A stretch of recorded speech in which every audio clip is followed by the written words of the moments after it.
Nós estamos estudando a epístola de Paulo aos Efésios e hoje nós chegamos ao capítulo 2. De acordo com a estrutura do texto, certamente nós entraremos hoje para uma segunda etapa dos nossos estudos. Isso porque do capítulo 1 para o capítulo 2, a ideia ou as ideias sofrem uma grande ruptura, um distanciamento.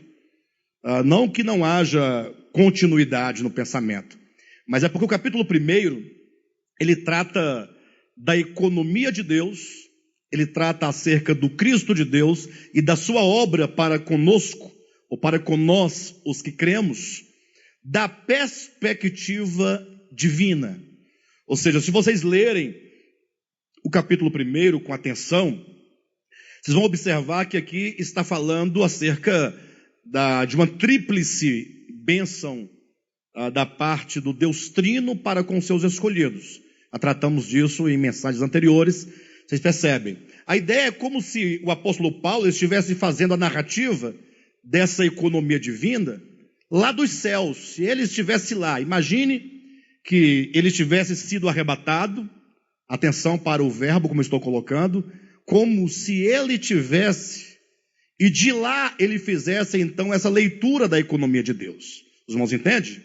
E de repente agora ele sai dos céus e vem para a terra, o capítulo 2. Ou seja, ele muda a perspectiva.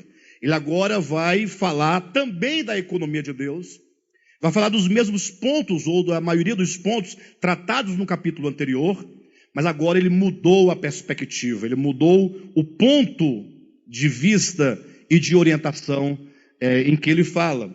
De modo que nós demos para o tema dessa mensagem o seguinte título, um salto do céu para a terra, da eternidade para o tempo.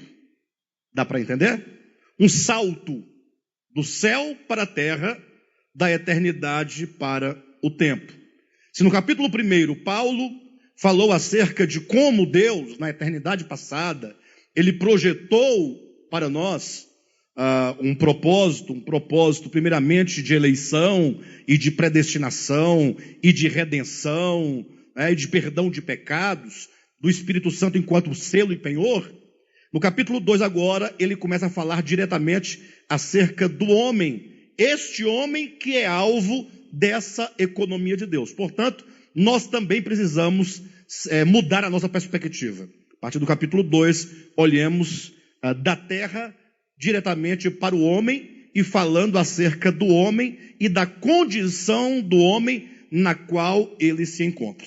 Por isso o capítulo 2 começa dizendo assim, vamos ler aqui alguns versículos e vamos fazendo a explanação aos poucos, Ele vos deu vida, estando vós mortos nos vossos delitos e pecados, nos quais andastes outrora, segundo o curso deste mundo, segundo o príncipe da potestade do ar, do espírito que agora atua nos filhos da desobediência, entre os quais também todos nós andamos outrora, segundo as inclinações da nossa carne, fazendo a vontade da carne e dos pensamentos, e éramos por natureza filhos da ira, como também os demais. Então veja que agora ele está tratando da condição caída do homem, se bem que ele começa dizendo, ele vos deu vida, é um aspecto positivo do evangelho, mas ele explica que no momento em que nós recebemos vida, nós estávamos dentro de uma condição. Portanto, o apóstolo Paulo, ele apresenta a condição dos homens, antes de receberem vida, e mesmo até o momento em que ele recebe vida da parte de Deus. Ou seja, esse receber vida, certamente ele vos deu vida, esse aqui é o ponto inicial da conversão de uma pessoa. Seria o ponto inicial quando alguém começa a experimentar essas bênçãos de que Paulo fala no capítulo 3.